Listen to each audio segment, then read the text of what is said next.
فرمایا الحق من ربک، حق تمہارے رب کی طرف سے ہے، فلا تکن من الممترین، تم شک کرنے والوں میں سے نہ بنو۔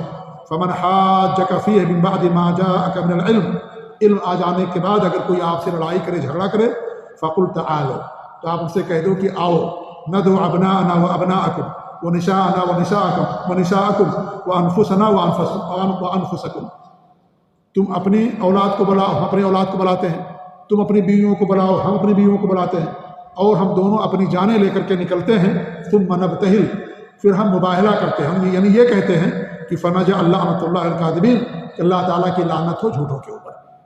اس آیت کو آیت مباہلہ کہا جاتا ہے، مباہلہ والی آیت۔ اس میں اللہ نے کیا فرمایا؟ نبتہل، آؤ ہم مباہلہ کرتے ہیں۔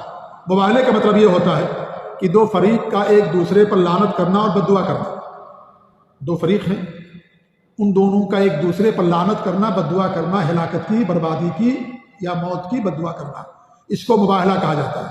مطلب یہ ہے کہ جب دو فریق ہوں اور ان میں سے کسی معاملے کے حق یا باطل ہونے میں دونوں کے درمیان اختلاف ہو جائے، نزاع ہو جائے، لڑائی اور جھگڑا ہو جائے، تو اسی صورت میں بارگاہ الہی میں یہ دعا کریں کہ اے اللہ تعالیٰ، ہم دونوں میں سے جو جھوٹا ہے تو اس پر لعنت فرما، اس کو ہلاک کر دے، اس کو برباد کر دے۔ یہ انسان بد دعا کرے، اس کو مباہلہ کہا جاتا ہے۔ اس کو کیا کہتے ہیں؟ مباہلہ کہتے ہیں۔ تو جب یہ آیت کریمہ نازل ہوئی تو آپ ان کو مباہلے کی دعوت دی، کہا کہ اپنی اولاد کو لے کر نکلتے ہیں، اپنی بیویوں کو لے کر نکلتے ہیں، چلو ہم مباہلہ کرتے ہیں ہم دونوں۔